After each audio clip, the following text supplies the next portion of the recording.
Welcome to Comic and Screen. I'm Sam Otten. With me is Jason Book. And recently we talked about 5 villains that we would like to see in the Batman standalone movie that's being currently, the script is being polished by Ben Affleck and Geoff Johns. Ben Affleck's going to be directing in it, starring in it. It's going to be a nice, very anticipated entry in the Justice League universe. So we wanted to actually go further than just talking about villains, and we actually have something that we've been talking about rolling around between us, and we want to just put it out there for your reactions, which is a pitch for a new Batman trilogy. See how they go. It can work with what has already been set up in the universe, but it's also kind of its own story that could work through these next, if they do 3 Batman movies coming up. So where this trilogy would start would be with the introduction and kind of an origin story of a Robin, and kind of trying to get Robin a little bit, I don't think Robin's ever got treated correctly in the movies. We had the Schumacher Robin, Yeah. and then he got kind of teased at the very end of Nolan. But what we're pitching is the first movie. At its core, it's a Robin origin, where we meet Robin, we get to see the training, we get to learn about how Batman operates, we get to see him taking somebody under his wing. What else would you say about that first movie in the trilogy? Yeah, like as we said before we recorded about this, I think that the best thing these Batman standalone movies can do is try and separate themselves from those Nolan films, because there's such a watershed for superhero movies. I don't think if they do the same kind of thing, they're going to top those. So my idea was, let's start it with the origin of Robin and just go straight from the comics and have it be Bruce Wayne. And we'll get probably a lot of Bruce Wayne and less Batman in perhaps the first one, right at the circus or however they do it. I'm tempted to go Jason Todd, because if you go Dick Grayson, a lot of people are going to say for this whole trilogy idea that we had, Dick Grayson doesn't have the same arc. So Jason Todd might be the way to go. Have it kind of be a prequel, because they've already established what happened to him in the new universe. And just have it being that Batman or Bruce Wayne is seeing everything happen again through somebody else's eyes, with their parents getting killed. Have a mob element to it, so it has that realism. But you could also throw in some of the villains we mentioned before, like a Black Mask or something as well. So for the first movie, it would really be that. Batman, how he doesn't want to make the same mistakes that maybe... well, not the same mistakes, but he doesn't get to see, he just doesn't want to see happen to someone else what happened to him, and really trying to control that, maybe worrying about training this kid to become a superhero, trying to channel that anger. They always have the classic line where he said he wanted him to become Robin so he didn't become a villain one day. So it's got a lot of potential, right? Yeah, I think you definitely go Jason Todd, like you said, just to get separated, also from like the 66 show. And a lot of people, they only know Dick Grayson as Robin. I think you go right away and say, no, Jason Todd. We're just going to go Jason Todd as the Robin. I think you make him like 19 or early 20s. I don't think you want to flirt with like putting a teenager or a 15-year-old in danger. So I think you make him a young adult. I'd say that, or like a high school dropout that's older for his age, Yep, yeah. And then, I think, the real story is Bruce and Jason Todd getting to know each other. Jason Todd can be this new lens on how Bruce even perceives the world and what Bruce has been through. And Jason Todd can be the foil to kind of actually reveal that to the audience. And then, you have Bruce and Jason Todd in this first movie taking down something in Gotham. Maybe they figure out Black Mask's thing or whatever. Totally. And then by the end of the first movie, you really got established that it's like a father and son relationship, because which would lead us to the next movie, where how are you going to come up with a different way of doing the Joker than you've already done? You're going to bring him in some sort of way that hasn't been done yet. Change it up, have some other characters with it. But the Joker hates that Batman, is who he is, but he also hates Robin, and maybe he's jealous of Robin or something weird, because Joker's always had that weird thing with Batman where they need to be in existence together to always go at each other. So have this whole story happen in the second one. Something happens, and we get that classic stuff from Death in the Family, where Robin ends up in Joker's clutches, and I would end the movie with Joker and Robin, either Joker killing him first, or just looks like he's going to kill him, and then there's a huge explosion or something, and they both seem to die. And that's how I would end the second one. And people would say, what? It's a cliffhanger. We don't know what's going to happen yet. But that would be really cool, because it would be like an Empire Strikes Back kind of ending for Batman, where he's like ultimate darkness, but he needs to find out still what's happened. And then we go into the third movie, right? Yeah, well, just a couple more thoughts on the second movie, but Yeah, yeah, you're right. That's the perfect thing. Like what the second movie really does is it takes Jason Todd and Bruce, pushes them even further, and the Joker is the thing that's pushing them further. Like right.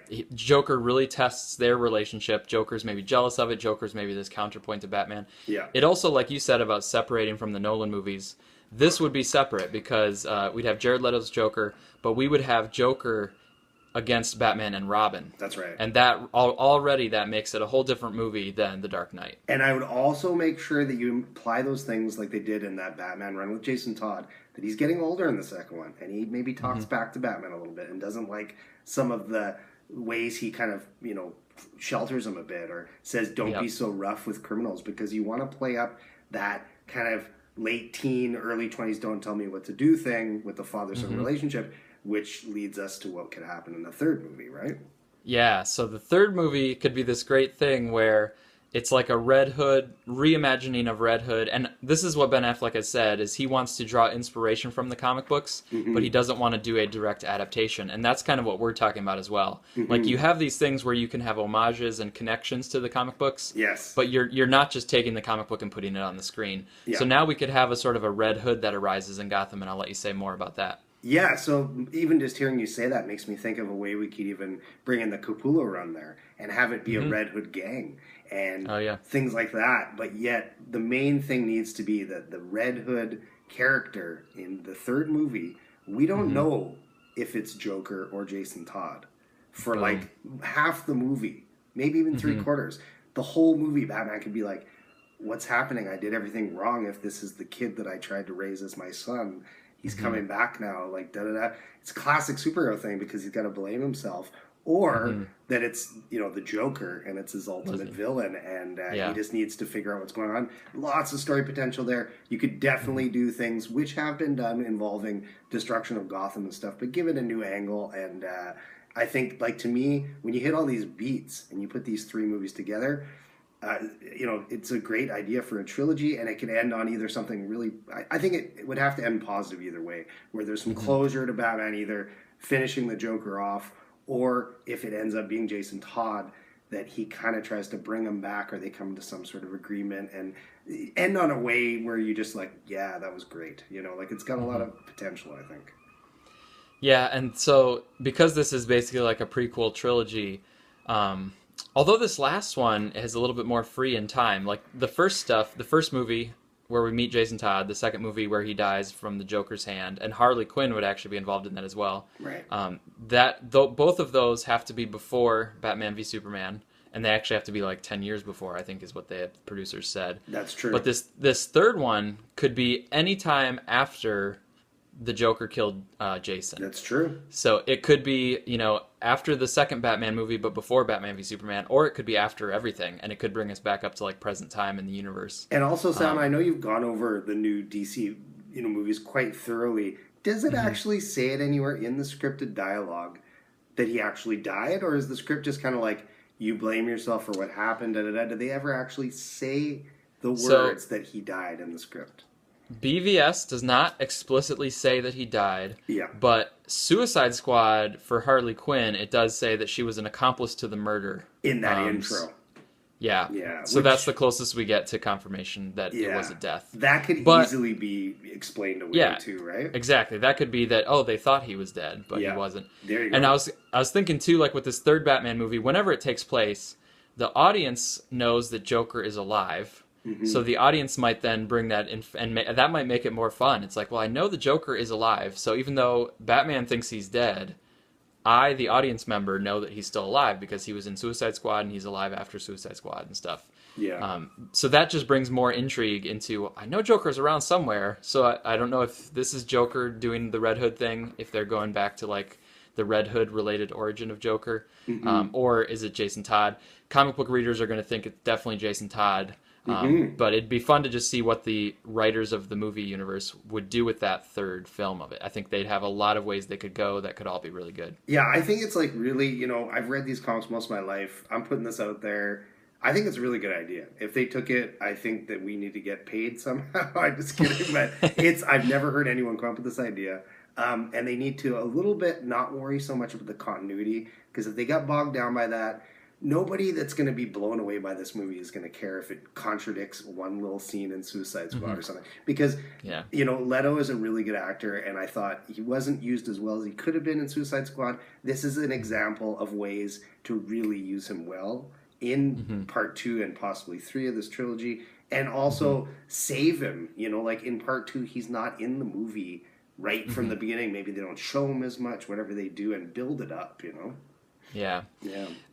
People are talking about like Under the Red Hood and Jason Todd, but I haven't heard anybody that lays it out as this trilogy, and it really does work well as a trilogy. These three beats that we talked about, like the meeting Jason Todd, but they also take down somebody in Gotham. Then you have the big Joker, Jason Todd death match thing at the end, and then this last one where you have kind of a Red Hood gang, something along those lines for Batman to deal with, and Batman's dealing with his guilt along with this Red Hood crimes. Exactly, and the more I think about it, if there's some way to keep Jason Todd alive at the end, it actually would work the best, because the thing that would really separate it from the Nolan films, which were done amazingly, is the journey of Bruce Wayne from a kid to an adult, and just basically stopping being Batman in those movies and living a normal life. Let's have this movie really be, and with narration and everything, from Jason Todd from like this kid all the way to what he becomes in the third movie. It's just a cool journey, right? Yeah, and I think it'd be awesome, right? Like you have this Batman trilogy, and that's how we're talking about it as a Batman trilogy, but it's really Jason Todd trilogy, right? And that's the perfect way to separate it, right? Yeah, and one thing too that I'd like to see in this trilogy, I don't know how they'd work it in, but I think you have to do something with Wayne Manor. I think that building is important. Like in BVS, they never fully explain it, but it has a lot of weight, and it has this character that it brings into Batman and Bruce Wayne's psychology. So I think you have to weave that into the trilogy somehow. Oh yeah, because you can do all these cool things with Jason Todd being this kid who's used to being in a circus, or if they take a bit of the street angle with him, being in this like palace almost, and it's like all this weird history, and like feeling like really alone, even though he's there with this guy who's like his dad now. There's lots of cool potential there. Yeah, and maybe when Wayne Manor like burns down or something, maybe that's actually a bonding moment, because now Bruce Wayne is more on the level of Jason Todd, where Jason Todd always felt that Wayne Manor, was actually a separation. It's like, wow, Bruce Wayne is like, silver spoon. And once that's burned down, Jason Todd's like, oh no, actually me and him actually have this connection, and we're more on the same level. Right. And like, it's got so much potential with the infighting between them as they grow, because it's that father and son classic relationship. Luke Skywalker, Darth Vader, all that good stuff. I mean, those themes are always there in movies and books and things, because they work. Yeah. All right. So good to think about. We'll have to see what they have up their sleeve. It could also be cool if they go into Arkham Asylum. Yeah, exactly. Exactly. They could work that in somehow in the second one, too. That could be where the Joker and Robin thing happens, and bring in all sorts of stuff. But just remember, guys, you heard it here first if they end up going with anything like this.